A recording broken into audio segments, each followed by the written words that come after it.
Hello my dear students, welcome to Nimbus learning powered by engineers academy. तो जैसा कि आप लोग देख रहे हैं, इसरो द्वारा एक ज़बरदस्त नोटिफिकेशन आया हुआ है और आईसीआरबी जो इंडियन स्पेस रिसर्च ऑर्गेनाइजेशन है, जिसको हम बोलते हैं कि डिपार्टमेंट ऑफ स्पेस के अंतर्गत में ये वर्क करता है। जो हमारे डिपार्टमेंट ऑफ स्पेस में जो इसरो है, यह बेसिकली हमारे देश के लिए जो मूलभूत आवश्यकताएं उसके संरचनाओं के डेवलपमेंट के लिए और स्पेस में बेसिकली स्पेस में जितने भी टेक्नोलॉजी इन्हेंस के लिए वर्क करती है। तो यह फिलहाल यह गोल्डन अपॉर्चुनिटी है जिसके लिए नोटिफिकेशन आया हुआ, जिसके बारे में हम बात करेंगे वन बाय वन कि इस नोटिफिकेशंस में किसके लिए है, क्या इनका क्वालिफिकेशंस होगा। और ये फार्म फिलअप करने के बाद कुछ ऐसे भी बच्चे होते हैं जो हमारे देश में उनके लिए देशभक्ति इतनी होती है कि नहीं, हम अपने देश के लिए उनका जज्बा होता है कि एज ए साइंटिस्ट बन के हम अपने देश के लिए अपनी सेवा जो है प्रदान कर सकें। तो उनके लिए जिसके अंदर ये जज्बा है कि नहीं मुझे एज ए साइंटिस्ट बनना है, साइंटिस्ट के लिए वर्क करना है और साइंटिस्ट की तरह सोचते हैं और साइंटिस्ट की तरह जीते हैं, उनके लिए यह जॉब उनके लिए प्रॉपर ये सूटेबल है।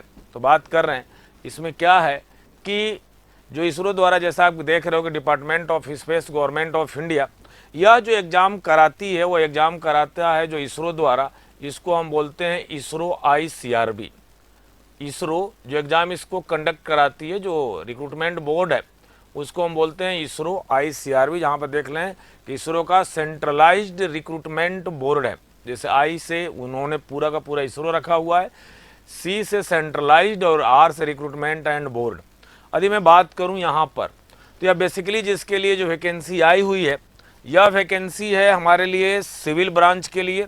जैसा आप देख रहे हैं इलेक्ट्रिकल्स, रेफ्रिजरेशंस एंड वातानुकूलन एंड वास्तुकला, जहाँ पर आप देख सकते हैं कि जहाँ पर सिविल, इलेक्ट्रिकल, रेफ्रिजरेशंस एंड एसी जहाँ पे आपके लिए लिखा हुआ है, एंड आर्किटेक्चर्स वास्तुकला। अब बात करें कि अब इसरो के बारे में तो ईच एंड एवरी स्टूडेंट इसके बारे में कोई अनभिज्ञ नहीं होंगे, क्योंकि हमारे पास डिपार्टमेंट ऑफ स्पेस से यह हैंडल्स होता है जहाँ से इसको अंडर कंट्रोल बॉडी चलती है। और बेसिकली इनका जो वर्क होता है जो स्पेस के लिए ही वह डेवलपमेंट काम करते हैं, जैसे कि और यहाँ पर जिसके अंतर्गत इसरो मुख्यालय द्वारा जो वैकेंसी आई हुई है सिविल अभियांत्रिक कार्यक्रम जो CEPO के नाम से चलेगा, जिसका नाम है सिविल इंजीनियरिंग प्रोग्राम ऑफिस, इसके अंतर्गत है। और बेसिकली इनका क्या है क्राइटेरिया, और उस क्राइटेरिया में देखेंगे कि क्राइटेरिया में इनकी वैकेंसी के लिए फॉर्म भरने के लिए how many numbers of post और नंबर ऑफ पोस्ट के बाद कौन कौन से कैंडिडेट हैं इसके लिए एलिजिबल हैं। तो इसके मैं बात करूं, जैसा मैंने आपसे बता चुका हूं कि इसके लिए civils, electricals, refrigerations and air conditionings and वास्तुकला में। अब मैं बात करता हूं यहाँ पर आगे देखिए, पहले आते हैं यहाँ पर के लिए how many numbers of post. तो नंबर ऑफ पोस्ट के लिए मैं बात करूँ तो नंबर ऑफ पोस्ट पर यदि मैं बोलूँगा आपसे तो नंबर ऑफ पोस्ट कितनी है कि जो भी आपके पास जिस पोस्ट के लिए जो आईसीआरबी वैकेंसी आपके लिए ले रही है इसरो द्वारा आईसीआरबी, उनका जो पोस्टिंग है साइंटिस्ट SC सिविल के नाम से, साइंटिस्ट सिविल के नाम से, साइंटिस्ट या engineers civil. Total number of post 39 हैं और 39 पे आपके पास अनरिजर्व पोस्ट 11 है, OBC नहीं अनरिजर्व 16 है, OBC 11 है और SC 4 और ST 4, EWS के लिए 4। और यदि आपका परसेंटेज डिग्री यदि ग्रेजुएशंस में 65% है या CGPA की मैं बात करूं तो CGPA आपके पास 6.84/10 और इसके लिए एलिजिबल कैंडिडेट कौन से हैं, BTech या इक्विवेलेंट सिविल इंजीनियरिंग के बच्चे। और आपको मैं एक बात और भी बता दूं, ऐसे स्टूडेंट यदि वो प्लान कर रहे होंगे कि क्या सर मैं भी एलिजिबल हूं, मेरा सिविल का जो डिग्री है मैं उसके लिए मतलब आपका पढ़ाई चल रही है, मतलब आप पढ़ रहे हो और आपका फाइनल ईयर है और आपकी डिग्री जून के अंतर्गत जाके कंप्लीट हो रही है, तो यू आर एलिजिबल, आप अपने फार्म को फिलअप कर सकते हैं। और आगे बात मैं करूंगा इस एडवर्टीजमेंट में कि 31 अगस्त तक आपके पास आपकी डिग्री जो है आपके पास कंप्लीट आपके हाथों में आ जानी चाहिए, तो यू आर कैपेबल, आप उसके फार्म को आप फिलअप कर सकते हो, बात मैं करूंगा। यदि मैं बात करूं कि सिविल के बाद यदि इलेक्ट्रिकल, इलेक्ट्रिकल के लिए आपके पास जो पोस्ट है वह इलेक्ट्रिकल का सेम एज ए क्राइटेरिया है, क्राइटेरिया में कोई डिफरेंस नहीं है, बस जो नंबर ऑफ पोस्ट है वो नंबर ऑफ पोस्ट 14 हैं, अनरिजर्व्ड 7 हैं, ओबीसी 3 है और एससी 3 और ईडब्ल्यूएस 1। हाँ, सेम प्रोसेस है। 65% आपके पास आपका ग्रेजुएशन में मार्क होना चाहिए। सीजीपीए यदि आपके रिजल्ट्स में, यदि आपकी यूनिवर्सिटी या आपका इंस्टीट्यूट जो है 6.84 10 के कॉरस्पॉन्डिंग आपका सीजीपीए होना चाहिए। और कौन बीटेक के साथ में आपका electrical engineering, electricals and electronics engineering, जैसा मैंने आपसे बताया 65%। और सीजीपीए में यदि आप चल रहे हो तो सीजीपीए में आप बोल सकते हो कि 6.84 ऑब्लिक, मतलब 10 के रिस्पेक्ट में सीजीपीए है। और थर्ड पोस्ट की मैं बात करूं जो B006 के नाम से, जो refrigerations and air conditioning, refrigerations and air conditioning में आपके पास जो है 9 पोस्ट है।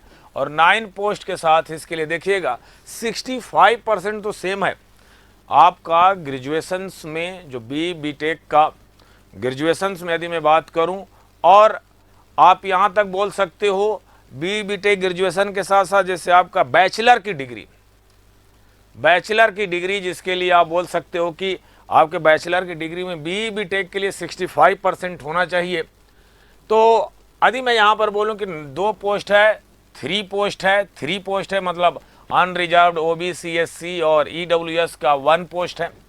यहाँ पर ध्यान देने वाली बात है कि 65% के साथ BTech equivalent mechanical engineering with air conditioning and refrigerations या एलाइड सब्जेक्ट्स। तो आप यदि आपके पास बीटेक का डिग्री है, बैचलर डिग्री है आपके पास, तो मेरा यह राय मानिए कि आप अपने फॉर्म्स को जल्द फिलअप करें। उसका डेट भी मैं बताऊंगा, उसका तरीका भी बताया जाएगा और कि कैसे आपको फॉर्म फिलअप करने हैं। और इसी तरह से आपके पास जो है वास्तुकला, जिसके लिए आर्किटेक्चर्स, और आर्किटेक्चर्स पर मैं बात करूं तो आपके पास नंबर ऑफ पोस्ट 1 है।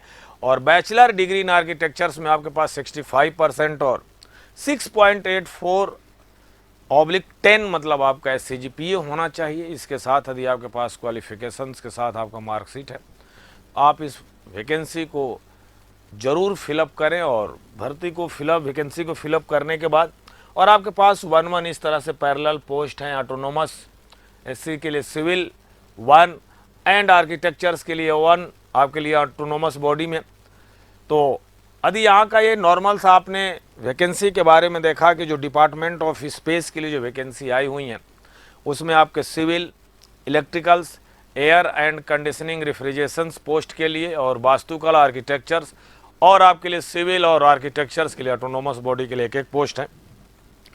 अब बात आती है कि सर इस फिलअप करने के लिए फॉर्म को, जैसा कि मैंने आपसे यहाँ पर सामने ही बोला था, यदि आप इसको देखें, यदि आप इसको पढ़ें तो आप सामने खुद देखेंगे कि उन्होंने बड़े डिटेल अक्षरों में लिख रखा भी है कि विश्वविद्यालय द्वारा निर्धारित पाठ्यक्रम में जिनका अंदर स्नातक पूरा किया होना चाहिए, जिनका 31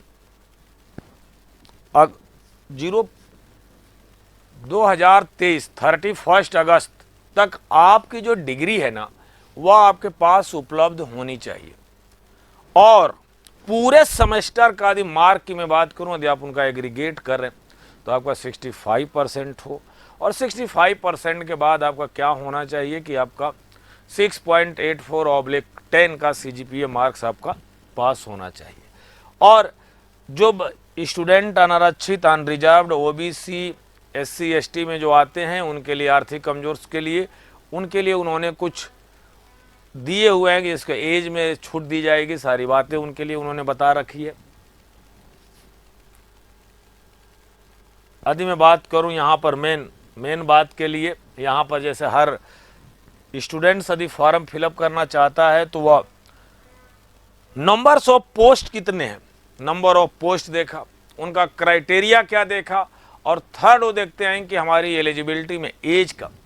तो इस वैकेंसी के लिए यदि मैं एज की मैं बात करूं तो 24 मई 2023 को आपको 28 वर्ष यहाँ तक यदि आप हैं तो केंद्र सरकार के कर्मचारी, भूतपूर्व सैनिक और व्यक्ति भारत सरकार के आदेशों के अनुसार आरओ में छूट प्राप्त होगा। लेकिन आपका इस डेट तक एज जो है आपके पास 28 से आपके पास ऊपर नहीं होना चाहिए, नहीं तो आप एलिजिबल नहीं है। और जैसा कि आपके पास SC, ST, अनरिजर्व्ड इस कैटेगरी के यदि छात्र हैं तो उनके लिए जो इंडियन गवर्नमेंट द्वारा, भारत सरकार द्वारा जो भी आयु में छूट दी गई है उसके अंतर्गत वो फॉर्म फिलअप करेंगे तो उसके अनुसार उनका शो करने लगता है, वहाँ पर आपको पता चल जाए कि कितना उनके लिए दिया गया। यह मेन बात था इसका, इस नोटिफिकेशंस के लिए जिसे रिलैक्सेशंस दिया जाएगा। अब बात करते हैं कि इनका जो फॉर्म का जो ये बहुत ज़्यादा मतलब इस बार जिस पोस्टिंग के लिए जो एग्ज़ाम में करा रहे हैं तो आगे इसका मेन जो पोर्शंस देखते हैं कि मेन बात इनका क्या है। हाँ, अब आते हैं यहाँ पर 11 नंबर। 11 नंबर को यदि आप पढ़ें तो 11 नंबर में इन्होंने क्या बोल रखा है कि यदि आप एक वैकेंसी के लिए यदि फॉर्म फिलअप करेंगे तो जिसका कॉस्ट है 250, बट यदि इसके साथ में यदि अनदर फॉर्म को साथ में अनदर पोस्ट को फिलअप कर रहे हैं तो पर पोस्ट इनके साथ क्या है कि 250 रुपया पर जो है आपका एप्लीकेशन फॉर्म आपका लगेगा। यहाँ पर जैसा कि उन्होंने बता भी रखा है कि प्रत्येक आवेदन के लिए आवेदन शुल्क 250 रुपये, एक से अधिक पद पर आवेदन करने हेतु इच्छुक अभ्यर्थियों को 250 रुपये का आवेदन शुल्क अलग से जमा करना होगा। इन्होंने साफ शब्दों में लिख रखा है।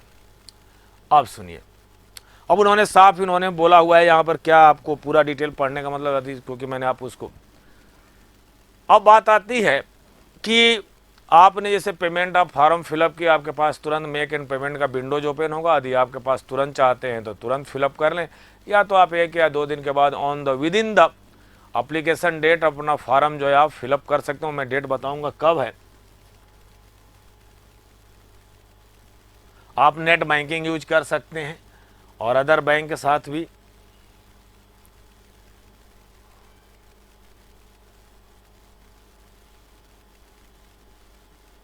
अब देखिए, पहली बात तो सिलेक्शंस प्रोसेस की मैं बात कर लूँ आपके लिए। सिलेक्शंस प्रोसेस की बात कर, देखिए आपने देखा कि वैकेंसी किसके लिए और वैकेंसी के साथ साथ आपका नंबर्स ऑफ पोस्ट आपने देखा। नंबर ऑफ पोस्ट के बाद आपने एलिजिबिलिटी क्राइटेरिया देखा।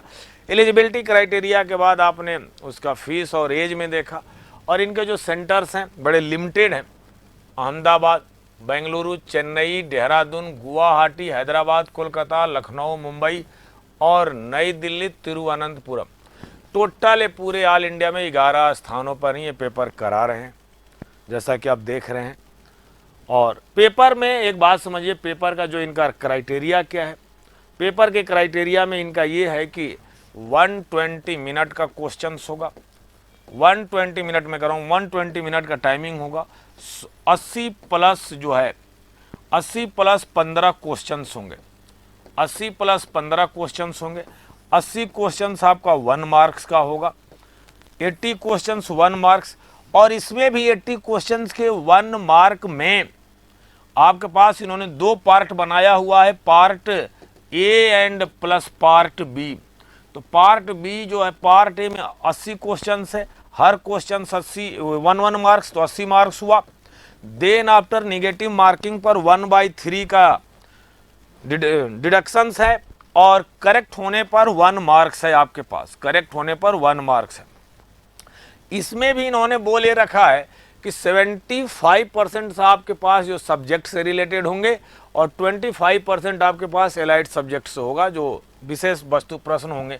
15 क्वेश्चन होगा एप्टीट्यूड, रीजनिंग एबिलिटी में आपके पास लॉजिकल एबिलिटी के साथ क्वेश्चन होंगे। बट 15 क्वेश्चन आपके पास 20 मार्क्स का होगा। 20 मार्क्स का होगा।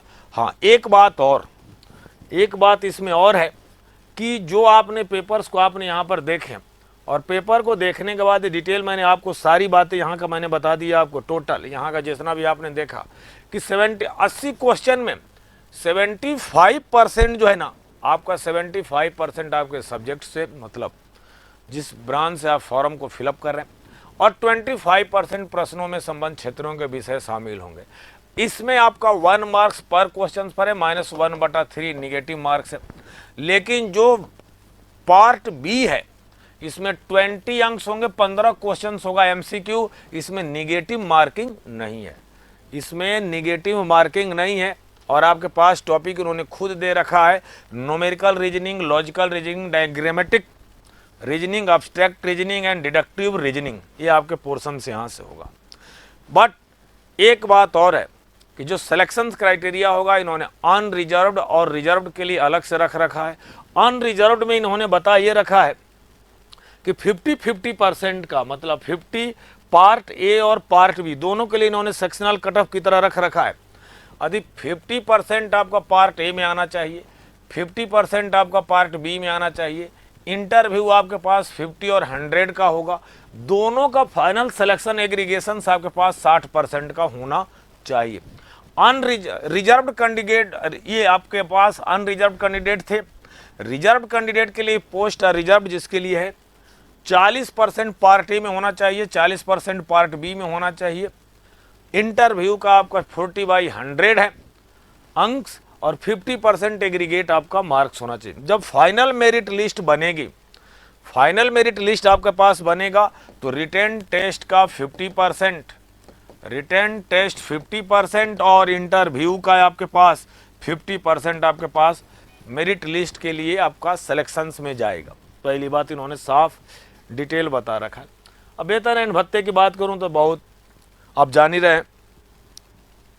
सबसे बड़ी बात, आप इस फॉर्म को फिलअप करें, क्योंकि जिनका एक ख्वाब है कि नहीं मुझे department of space as a scientist बन के अपने देश की सेवा करनी है ना, उनके लिए वाकई गोल्डन अपॉर्चुनिटी और बेहतरीन जॉब है इसरो द्वारा अभी आई हुई है बहुत।